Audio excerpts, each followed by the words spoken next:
Welcome to the Fink It Isn't Until It Is podcast. It's season 4, episode 2. As you can tell from the extra whoop, we have a special guest on this episode because we're talking about the American tour, USA and Canada. And we didn't do that one alone, did we? No, exactly. We did have Rob, our sound engineer, who isn't here, because if he was here, this podcast would probably be about 2 hours long. But we do have Lucie Frank, who is our she's essentially a penknife. A penknife, but, yes. On this USA tour, she was a representative of management. That's right, exactly. Yeah. Hello, I'm Lucie Frank. I'm very excited to be here. Brilliant. Good. I mean, this was a tour that was just Finn and myself, so it was a duo performance, which has its benefits. It means that we can be quite kind of nimble and creative between the two of us. Sure. We've got 2 guitars. I've got a drum kit. Finn's obviously got his voice. I sing backing vocals. So there's quite a lot of noise for 2 people. And when we have Rob, our sound engineer, he can really kind of make it sound as it's supposed to sound and adapt it to the venues that we're in. So yeah, we really, I mean, this is leading on to our first big question, which is why. We really wanted to give the Americans a good show, I think, a good, unique show. Touring America is expensive, it's difficult, visa problems, money issues.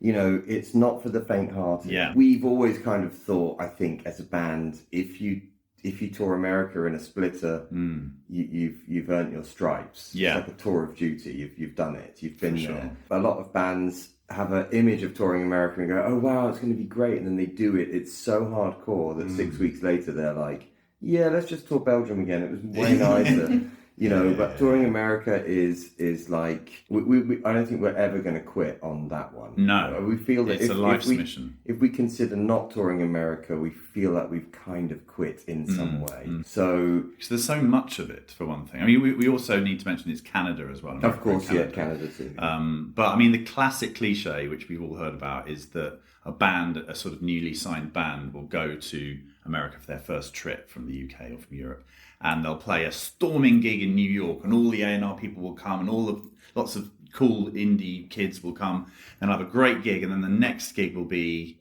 in Pittsburgh, the second date of the tour, and absolutely no one will turn up. So you've got to do it. You've actually got to go there. We've sold records in America. Yeah. We're very lucky to have syncs that for us kind of act like radio hits. Sure. So we don't make radio hits, and we don't have AAA radio A-list hits, but we do get syncs on TV shows and movies, and so they do kind of act as having a radio hit. Yeah. So when we launch into the tracks that have had big syncs, we get the same reaction that we do in Europe that have been big singles. We get that little rush. So that's why we can. Yes, and also they're great consumers of things, Americans. So they will go on YouTube and they will watch live shows, like they'll watch our Dutch festivals and things like that. So we do have people there who want us to play, which is amazing. Yeah, but the only way we could do it financially, because the budgets come in, the fees are low, the rooms are small. Yeah. On New York, LA, they're decent. They're normal. It's like normal service, but everywhere else, it's like Mediterranean tour rules. Yeah. Hence, we're a duo. So as a duo, we our luxury item was our sound guy and a Lucie. And so we stripped it right down to the duo, and we just basically rough and readied it. Yeah. Self-drive, splitter van. Yeah. Kind of the old school way. And again, much like the other tours we've done on this Beauty in Your Wake album, post-COVID, we hadn't been to America for 5 years. Yeah. So we needed to know, is there anybody out there? Sure. And that question's been answered repeatedly for us in Europe with a kind of mostly yes, occasionally not anymore. I'm thinking of certain places where we would normally do 1,200 tickets and we did 400, and we're like, right, sure, yeah. But in America, we really needed to know. Okay, what's LA like? What's New York like? Hence, that's the why. I mean, if this is Monday, Saturday's going to be fun. So a team prepares, our next section. How do you prepare for a tour where you land in Texas and you travel up to Canada through a snowstorm where it's going to be minus 20, and then you're in California where it's like you can go for a swim in the sea. How do you pack for that? You don't. You just basically don't. Yeah. That's the answer. Basically, I bought a load of cold weather gear out there. That's right. You know, we packed super light, and then I found an Army and Navy store. Yeah. I think it was in Dallas. It was in Houston. It was in Houston. Yeah, it was in Houston. Come It was on, giant. that sounds so cool. Yeah. I spotted it as we were driving to the hotel in the van, and we drove down and passed it, and I'm like, dude, that one looks really good. It looked really sketchy with like Humvees outside and like loads of guns on the door, and I'm like, yeah, okay, I got to check it out. And I bought a big jacket and a snood, I believe it's called. And was that place really giant? The shop was it? Man, it was like walking. You could buy anything in there. Yeah. It was like Weapons. Yeah. I mean, knives, not gun. It wasn't a gun shop, but right. they had a knife rack, and I did want to say, you know, all of these are illegal in Europe, you know. But, you know, it was like, I said to the guy, you know, I was looking for jumpers, and I sort of said, have you got any jumpers? And he took me to the section of outfits for like jumping out of planes, full Monty plane jumping outfits. Yeah, a bit of a language barrier there, but underpack for sure. Underpack. Definitely do that. And the visa, that's the biggest preparation. You know, that's the monster. Yeah, the visa, and it gets more difficult every time. So we managed to get it at great expense. We did, you know, a lot of people don't realise this, but a US visa, the visa that we have to get as musicians means that I get a visa and everybody else then piggybacks on my visa. Yeah. But the whole process all in probably cost about 17.5 grand. Wow.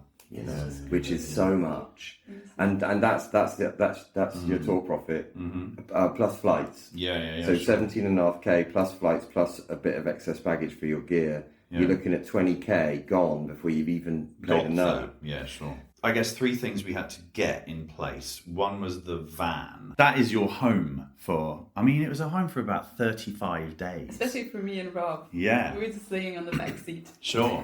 Watching movies while you guys were driving. They were long drives, huh? They were long drives, They're long drives. So we had to sort that out. We had to also sort out the gear because we couldn't take amps, we couldn't take drum kit. Yeah. So we had to sort that out. And I'd like to do my due diligence and thank Natal Drums for providing me with a drum kit for the entire tour, which was good. Natal, their drums. Yeah. For whatever reason, well, we have a great new agent, Ben. We started in Austin and we did Texas first. Yeah. But and it was actually really nice to not start the tour in New York. Yeah. As soon as we landed, I just knew it was just going to be a different way to get into the tour because even the airport security guys were like, so you here to play some concerts? And I'm like, okay, here we go. Here's all we need. And I'm like, yeah, I'm going to play some concerts. It's going to be fine. Hey, have a good show. Stamp. Stamp. Like, I know. But you're not going to, I'm not have to sit in a room for 4 hours. No, okay, wow, this is great. And I just remember the biggest culture shock for us as Europeans is like how wide all the roads are. So you pick up this absolutely giant van, and if you're in Europe, I would spend the whole time thinking, where are we going to park it? Where are we going to do? How are we going to go to the shops? But in the States, everything's big enough for it. You're driving around and it's fine. I remember when we got to Texas and we had to stock up on things. So I had to buy a cafetiere, some coffee. I had to buy a mobile rider just in case they didn't have we were playing some pretty rough and ready venues. They might not have our rider, so I had your whole little. Yeah. I bought a little bag. I bought a little army bag and I filled it with a kettle, a cafetiere, coffee, cutting board, lemon ginger honey combo, and also any other some cutlery, some knives and some forks. And that bag was amazing. It went everywhere with us. It did. It was so painful to leave it there. I still remember its colour. It was kind of beige, army beige. Army beige, Because also, I think I knew 2 weeks before. And then I just kind of jumped on the plane. Yeah, because it was mooted in the autumn, wasn't it? We were thinking maybe. It was like and then it kind of became more of a reality. And had you never been to America before? No, I have never been to America before. That's so and cool. Also, when you were saying this was a culture shock to have the massive roads, it's like everything was a culture shock for me too. But I also remember the first morning in the hotel where I was like, oof, this is a lot of plastic and this is a lot of like televisions and no one talking to each other and just eating a lot, and it was a bit. That's very true. That is There are true. TVs That everywhere. first hotel was. TVs in the bars, TVs in the lobby. Yeah. There's news everywhere. This is true. Yeah, that is true. I mean, it's that's the third thing that that you have to prepare the hotels. Ash had to book hotels for the entire trip, which was quite a task, I think. No doubt. If you think 35 dates, yeah, that's a lot of hotels. yeah. Which leads me to an interesting question. Favorite hotel? Oh. Well, it was probably the one in. There was one. New York. Yeah, I was after the New York gig. Yeah. It wasn't yeah. It wasn't in New York. So nice. It was in Tuckahoe. That's right. Yeah. By the time we got That there, it was was great. snowy, Yeah, so it it's was snowy. really lovely. We had to drive through like a really fancy Juji suburb to get there, didn't we? Yeah, Tuckahoe. Yeah. Okay, that was your favourite, I wasn't think it? so. I mean, it had an office in the room. Also on a totally different note, San Francisco. That was the Phoenix so is cool. hands down my favourite That was of the the run. coolest one. Yeah, But cool. it couldn't be more different.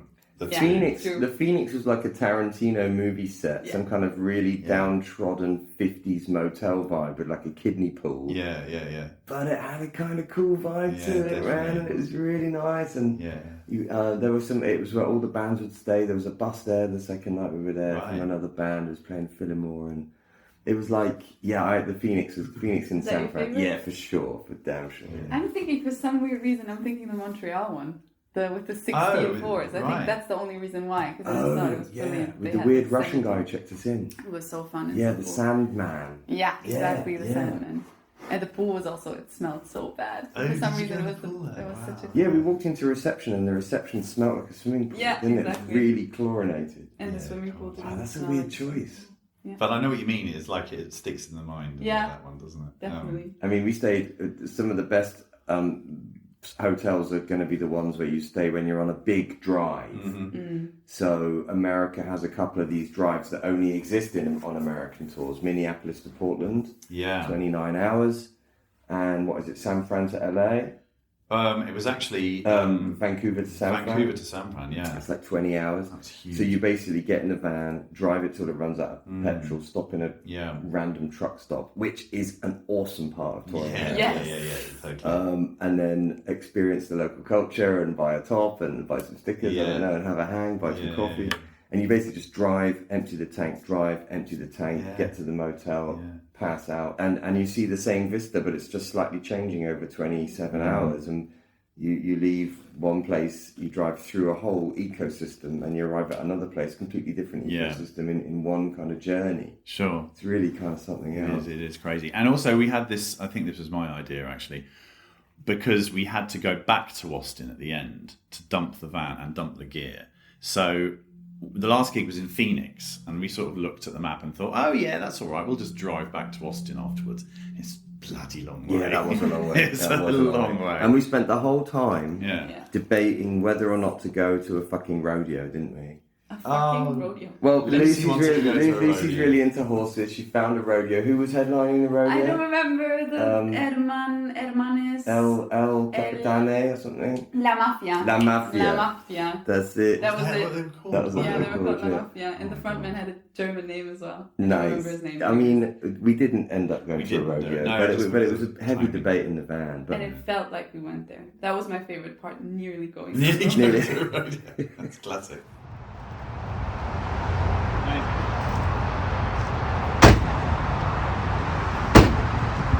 Anyway, we should talk about the shows. well, I mean, you know the difference between the USA and Europe. So yes. I guess the shows were just like great shows, just like European shows. There wasn't a favourite show. They were so different. They were, but there was definitely not a least favourite show. They were all. There was no shows where we were like, "What are we doing here?" No, that's it true. was all like even the kind of slightly under attended ones. You know, one of the ones was Portland, which we were kind of dreading a bit because there wasn't that many people there, but they were amazing. Yeah, people great who were there loved it. So we had a big surprise in Seattle. That one we did crazy tickets, and and had a fire pit in the venue. Yes. Remember? That was the one. That was the ring night, was it? Exactly. Yeah. Yeah, it was a great outside area. Yeah. And the gig was amazing. It was Yeah, great. it was That a was really good it was one. so nice, and that was, as you say, a lovely surprise. As was Minneapolis and Toronto. Where I'm just remembering the sound system in Seattle. That wasn't a lovely surprise. No, that I've was got a awful. bigger sound system Yeah. in my living room, I think. But yeah, like Minneapolis, we hadn't really sold that much before, and this time it was sold out and packed and heaving and amazing. All right, so favourite venue Same then? in Toronto. Favourite venue? Favourite venue. I got one. I got mine. I got two. Okay, go on. I mean, I love New York. I love the Racket. You know, I love the LA show. That was also really Yeah. great. But I think my favourite one, I think, was that sweaty club we did in Toronto. Yeah. Ah, That little really? basement club. It was like low and dark, and it smelled of Smelly. toilets. Yeah. It was a smelly one. Adelaide Hall. Adelaide Hall, which was not a hall. Not a hall or in Adelaide. Yeah. But you just went down into this club, and it was like a proper old school indie dirt club with a massive rig just Yes. hanging off the ceiling. Yeah, Like these two speakers that were like the size of a small car just hanging there, and that's it. And a kind of sunken square of a floor in front of the stage, so that the audience was like feeling like they were piling on top of you, just like Trebendo in Paris. Right. Yeah. And I think for venue vibe, I think that was my favourite venue. I also really loved the venue we did the day before in Montreal, That which was had my a favourite. burlesque vibe. It was really, I also Yeah. really loved that one. Lots of wood, and also the lighting guy there killed it. Absolutely killed it. Amazing. Yeah. It was He so- really, because we didn't have any of our own lights, you know, or our lighting designer or anything, and he got it. He understood. He made it darker than anything, like in between songs, and then during the songs, it was like nice and mysterious. Did you have a favourite venue, Lucy? Montreal. Yeah. Yeah, I think so. The burlesque one. Yeah. 1000%, yeah. What about you, Mr. T? Well, I mean, Montreal did spring to mind, but I mean, I did love the Troubadour. Yeah. I mean, Hey, it's just- Troubadour's so good. because That's you're such a good show. surrounded as well. I love gigs when you're surrounded by people. You can see people to your And left and your history right, and too. yeah, and then up there as well. It was history as well. When you, yeah. The Troubadour in LA is a historic venue. Yeah, Everybody's played there. But it hasn't got any of the pretensions that No, spot would that's have true. in Europe, I don't think. that's true. Yeah, It's like, Elton's played here, Bowie, I don't know who played it. Everybody's played Troubadour and continues to do so. yeah. But there's no pretension. It's still a working club. Same doorman, Yeah. same guy we had when we played there in 2012. Yeah. Same guy, same Definitely rules. gives you the lecture. No spitting, no fire breathing, no jumping on the PA. Yeah. No gums. No gums. Oh, yeah, no gum. Yeah, that's right.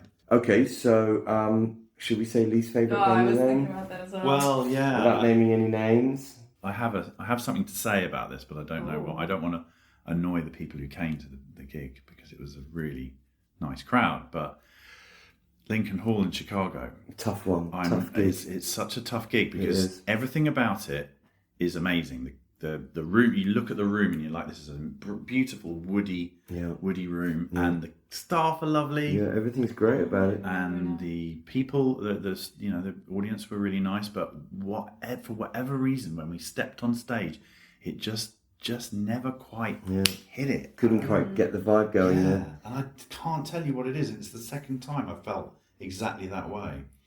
I had a great coffee there. We Yeah, went to that was coffee the, place. the bourgeois pig The one. Bourgeois Pig. That was such a nice So place we were to set go. up nicely, Yeah. nice coffee. Yeah. But even with a gig that's a tough gig like Chicago, for example, the memories that you gather in America are so strong. Isn't it strange? I think it's really strange. Yeah. Amazing, Yeah. I remember the back alley behind that, having a ciggy back there, like it was yesterday. Yeah. I really remember it super clearly. Sure, yeah, definitely. Like I remember the horsey themed motel in Miles City. Yeah. I remember it so clearly. We put on a couple of new places on this tour. Yeah. We always try and add somewhere new to American tours because there's so many places to play. Yeah.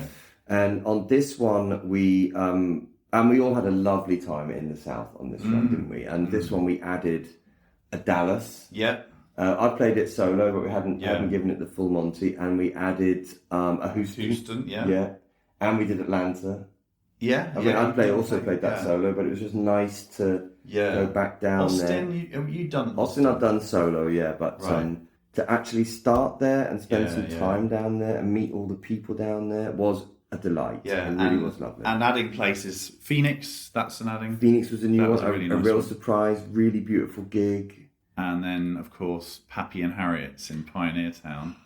Never Oh, been there. that was my before. favorite venue. Was I that your think. favourite venue? Everything was like, Nice. that was the Yeah. best one. It was so cool. Everyone that I speak to in America who does music, and you mentioned Papy and Harriet's, they know it. God, I totally forgotten about that. Yeah, totally. Okay, so you show up at Papy and Harriet's, and it's basically a router. Right. It's basically en route from LA to Phoenix. Yes. So it's up in the desert, in the high Yeah. desert, and it's an old film set essentially, Sure, where they yeah. built an old western town, and they filmed. And if anyone's seen Once Upon a Time in Hollywood, it's like that, Pioneer Town, and it's kind of like that, but it's got a restaurant, Yeah. and it has a stage. I'm gonna put that word in speech marks. Yeah. It has a raised platform in the Yes. corner, and when you do your sound check, it's full of tourists eating lunch. Yeah. But the backstage area is like a classic Western cabin, Yeah. replete with a rocking chair on the porch. Yeah. And there's people on horses and stuff, Yeah, and it's yeah, like, yeah. dude, this is the real deal. Such a strange atmosphere, wasn't it, that day? It was like a kind of party atmosphere. It was like Christmas Day or something, you know. Yeah, it was. And also, it was freezing. Well, that's the thing. That's the kicker. Have you ever seen? I mean, there's a song in this, as Right. we know. But have you ever seen a blood moon through the snow in the desert? We have. We have, yeah. Have you ever scraped ice off the windscreen of a van with a credit card in the desert? In the We desert. have. I know, it's The whole time when it was snowing in the desert, right? And everybody was like, "Wow, it's so magical." And all I could think of was like, no gritting, no salting, Sure. no snowmobiles, Yeah. and we're in a big heavy Big, van. heavy van, Well, yeah. We still got, and the hotel we were staying in, when we got there, the sign for the hotel had literally been blown over and was on the hotel. Yeah. Kind of like it was like a scene out of The Last of Us or something. So that was pretty intense. That was kind of magical though, wasn't it? It was really special. And that was one of the gigs where we played with Maggie Kerner. I was going to say, Yeah. I remember her sitting in the green room Yes. with Tom on the terrace. Tom is her dog. Yeah, Yes. sorry to clarify. Yes. So Maggie sort of bookended the tour. She did the first 4 gigs, I think. Yeah, she did the South and then she did the West. Yes. And Maggie's an old friend of mine. I've known her forever. We worked together in 15, 16. She came to Berlin. We did some songs. I went to New Orleans. We recorded some stuff. It's been really great. And it was lovely to share a stage with her. She is a force of nature, a musical force of nature as well as personal. And like, man, she could... I mean, I just remember her Troubadour set. Yeah. That for me was the one. Because the Troubadours backstage kind of overlooks the club. There's like a balcony with curtains that you can twitch the curtains and look down. And she just sat down and played her set, and it was just absolutely flawless. Absolutely. I think the expression is she's got some pipes on her. She's got some pipes for sure. Yeah. And she nails it. Songwriting was great as well. So definitely. Maggie was a great ally and friend on that little run. And everywhere else, it was just us, no support. Yeah. And I feel like she actually really warmed up the crowd. Yeah, for sure. Like properly, you know. For sure. Because she speaks to them as well, and she seems to speak their language. or they speak hers, you know. No, she was great. Yeah. And it was, it's really nice as a band when you know the support band is great. Do you want to play the mystery noise game? Sure. All right. So I did this because Tim's memory is insane, but it's been too long now. I can't imagine you're going to get any of these. Oh, wow. Okay? All right, let's do it. First of all, it's the elevator game. Oh, my God. So can you guess which hotel this elevator noise is from? Yeah, this is impossible. Here we go. It's also open to Lucie as well. Here we go.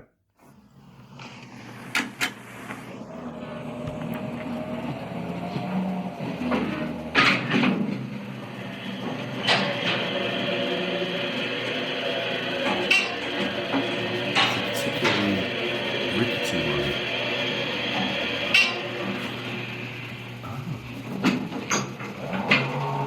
It sounds like it's going to die. There we go. So that's the first one. Whoa. Yeah. The elevator. Yeah. I'll give you some clues. It's from the early section when they were a little bit roughneck. Right, okay.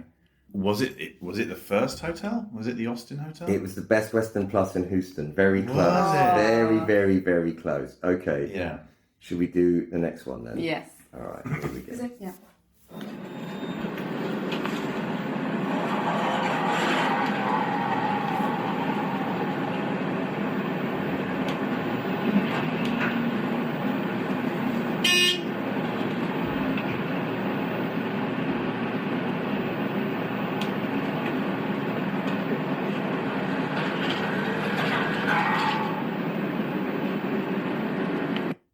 God. That one's has to be tricky. Best Western as well. I was going to say, could it have been the Philadelphia City Winery? I thought of that myself. No, it's Nashville's. It's the Best Western Plus in Nashville. In Nashville? Yeah. Oh, okay. I got one more. You want it? Yes. You're never ever going to get this. I didn't even know you were It's doing crazy obscure. Here we go.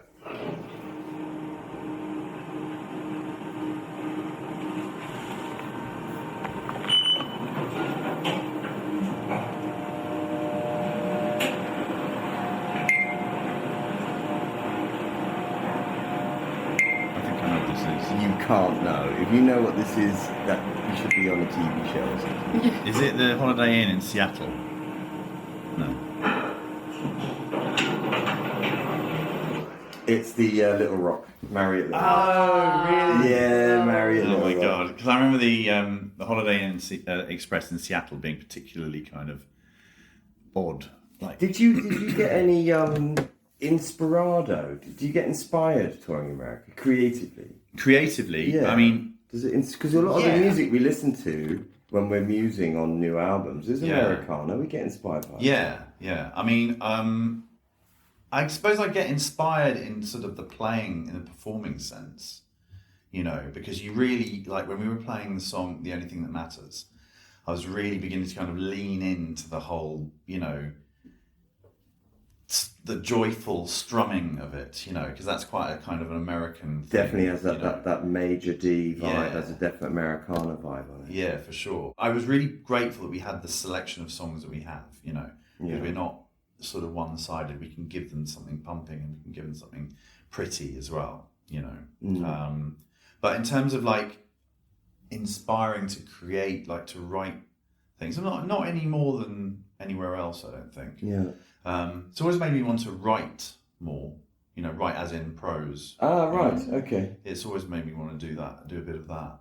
Like Ann Arbor in Michigan, we stopped. Yeah. We didn't play a gig there. We stopped for the night there, and I've already decided that one of the characters from a book I might write Nice. is going to be from Ann Arbor. Oh, nice. Yeah. Yeah, that's great. Because it's got that kind of like. Just imagine being a kind of indie fan in Ann Arbor. It's probably quite a good place to be one. Yeah. Because there's lots of cool shit and there's a festival and. That's right. Yeah. We definitely saw some interesting festival posters that made us think we'd like to be on this bill, at some point. For sure. Yeah. Well, I really hope we get to go back soon. Yeah. Yeah. You come back exhausted, but you come back full of the, that good feeling that you've really worked hard and you've really done a real tour. Sure. Yeah. No luxury items. No. That's self-sufficiency is crucial. There's no room to carry anyone on a stripped down crew like that in a splitter van tour. Everyone's just got to do what they got to do every day. And Rob, it has to be said, our sound engineer, he's pushing 70 now, and he killed it. Absolutely knocked it out. Yeah, he loves a challenge. Like Different that. desk every night. Yeah. Different... Doing our monitors from the front of the house. Yeah. He was happy as anything. Yeah. That's true. Yeah, that's it. But you're right about all the plastic though. Yeah, a lot of plastic. No judgment, but Yeah. I remember there was this one Holiday Inn where each individual slice of bread had been taken out of the packet and then packaged in plastic individually. It was kind of all the disposable cutlery, disposable plates. Yeah. It was also each time you went to the buffet, you would have to get a different. Yeah, they would advise you to get a different plate. I mean, I didn't, but they would tell you. I know. They would tell you to, wouldn't they? Yeah, that was kind of shocking, isn't it? Definitely. Did you get inspired, Fink? Yeah, I do. I definitely do get inspired by the wide open spaces and the big sky. And I greyhounded around America as a teenager, and it always takes me back to those Joni Mitchell type, moments of being on buses and traveling the country. And yeah, I get very inspired touring America. But like Timmy, I also get inspired across a different range, not just for music. It just inspires me to just be more creative. In a way, because I wanna come back. And there's only one way. There's only one route back, and that's more art, more stuff. Yeah, more. Which I love. Well, that was a pleasure. US tour. Thank you to everyone who came to the gig. Yes, amazing. We hope to see you again. Yeah, absolutely. It was an absolute pleasure to meet a whole load of you. Yeah. and you know, just all the love and all the smiles and all the great music. Hope you enjoy your tour t-shirts. Hope you enjoy your tour t-shirts. Final point in America. Best meal. Oh, I was gonna say, it's gonna hurt, Finn. Is it? Oh no! What is it? The Mexican themed pasty. Mexican themed. It was an empanada. Oh, you liked that in Phoenix? Yeah, I really loved Oh, that. amazing. Okay. But yeah. That's wrong. Yeah. Mine was definitely that. Was it? It wasn't an empanada place. Was it in fact? It was in Vancouver. Oh, the Mexican. Yeah, the real. It wasn't empanada, though, was it? It was. It was certain. I don't know. I didn't even know what to call it, but it was a real proper Mexican place. That was the best meal. In Vancouver, just a couple of doors up from the venue, and it was very. There was a lot of it. Super real, super nice, super layered, super yummy. And nothing that I'd ever had before. Yeah. In fact, the shop was just called What the Dish Is, but I can't remember what the dish was. No, it wasn't empanada. No, I can't remember. I'm gonna have to look it up. Yeah, it was. That was amazing. Whatever that was. And obviously, all the meals you got for us on the tour, Lucie, going out, having an explore. Yeah, that was going nice. out there. Yeah. I think I'm going to say Schwartz's Deli in Montreal. Oh, okay. Yeah, That was great. so I had smoked pastrami sandwich there, which I've been wanting to go to for ages. That place. You know what?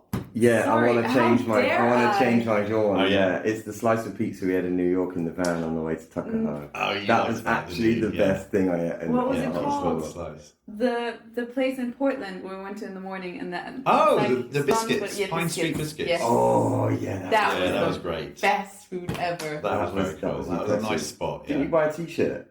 Yes, Yes. I bought for my Nice. daughter. Yes, Pine Street biscuits. Yeah, Pine State biscuits because it's the Pine State. that was damn good. Yeah, What yeah, did you have there? I had biscuit with honey butter, I think. Yeah. Also never heard of this, and also not a crazy idea, but we just don't do that Sure. here. Yeah. No, the whole biscuit thing was definitely Yeah. cool. I really enjoyed the Yeah, biscuit I loved vibes. it. I had the Reggie, which was 2 biscuits with chicken and bacon and an egg. Wow. I had mad order envy. Yeah. Because whatever I ordered, whatever it was, it turned out to be 2 biscuits underneath a mountain of sauce. That's Yeah, right. And it was just like, right. this is not what I wanted. And then yours turned up and it was like, Yeah, oh, yeah. dude, yours looks really great. And then yours was like, yours looks really good. And mine just looked like, like a, what was that? Like some kind of British service station explosion of food gone wrong. It tasted slightly better. It did taste delicious. Yeah, yeah. Well, there we go. USA There we tour. go, USA Love tour that. and Canada. Yeah, bless. Yay. See you next time. No doubt. Thanks for coming out. We love that.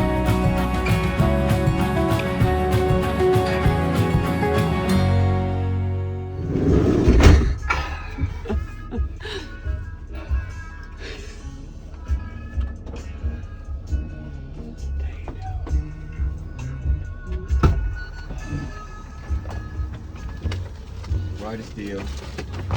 It's amazing. There's literally no one in the whole building. They just literally all gone, and the door open. Yeah. Amazing.